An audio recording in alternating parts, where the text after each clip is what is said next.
মালাকুল মউতকে আল্লাহ পাক জিজ্ঞেস করবেন, কে এখন বেঁচে আছে আর কারা বেঁচে আছে? তিনি বলবেন হযরত জিবরাইল, হযরত মিকাইল, হযরত ইসরাফিল। আল্লাহ পাক নির্দেশ করবেন, এদের জান কবজ করো। ইসরাফিল, মিকাইল জান কবজ হবে। হযরত জিবরাইল আমিন শাদীদুল কুওয়া, প্রচন্ড ক্ষমতা আল্লাহ তাকে দান করেছেন, সুবহানাল্লাহ বলেন। দুনিয়ার সব নবীদের কাছে বাণী বহন করে নিয়ে আসছেন পূর্ণ অথেন্টিসিটির সাথে, সুবহানাল্লাহ। আল্লাহ পাক যাকে বলেছেন রূহুল আমিন, নবী করিম সাল্লাল্লাহু আলাইহি সাল্লামের মেরাজের রাত্রে যে কথা বলা হয়েছে, ওয়ালাকাদ রাহু বিল উফুকিল মুবিন, পশ্চিম দিক বলয় তিনি যা দেখতে পেয়েছিলেন, তাফসীর বলছে হযরতে জিবরাইলের পূর্ণ আকৃতিতে নবী করিম সাল্লাল্লাহু আলাইহি সাল্লাম তাকে দেখতে পেয়েছিলেন। হযরতে জিবরাইল যখন দুনিয়া আসেন, কোন কোন কিতাবে লেখা হয়েছে 600 ডানা আছে তার, 2 ঝাপটায় আকাশ থেকে জমিনে চলে আসেন, সুবহানাল্লাহ। হযরতে জিবরাইলকে আল্লাহ পাক বলবেন তাকে মওত দাও, হযরতে জিবরাইলও বিদায় হয়ে যাবে। আল্লাহ প্রশ্ন করবেন, এখন আর কে বাকি? মান বাকিয়া ইয়া মালাকাল মউত। মালাকুল মউত বলবেন, হে আল্লাহ তাআলা, এখন তোমার সামনে আমি দাঁড়িয়ে আছি, আর কেউ নাই।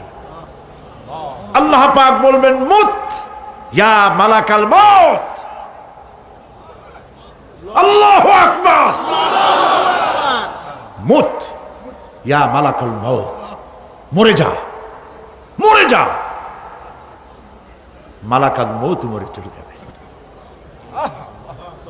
এরপরে আর কেউ নাই। আল্লাহ রাব্বুল আলামিন এই অবস্থায় কত বছর কত কাল চলে যাবে আল্লাহ পাক ভালো জানেন, কেউ নাই।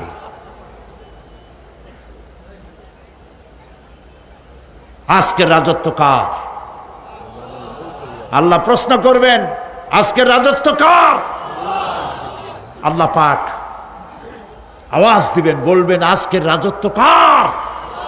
কোনো জবাব নাই, আকাশের নাই, জমিনের নাই, আকাশও তো নাই, কারো কোনো জবাব নাই।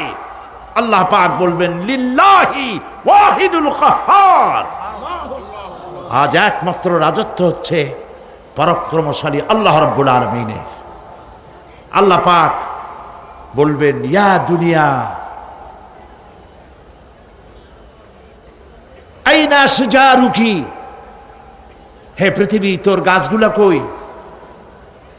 ইয়া দুনিয়া আইনা জিবালুকি, হে পৃথিবী তোর পাহাড়গুলা কই? আইনাল জব্বারিন, স্বৈরাচারেরা কোথায়? কারো কোনো জবাব হবে না। আল্লাহ পাক এরপরে আবার মানুষগুলিকে জিন্দা করবেন, সুবহানাল্লাহ। ওয়া ইযাল কুবুরু বু'থিরাত, যা কিছু মাটির মধ্যে লুক্কায়িত ছিল সবগুলি আল্লাহ পাক বের করে নিয়ে আসবেন।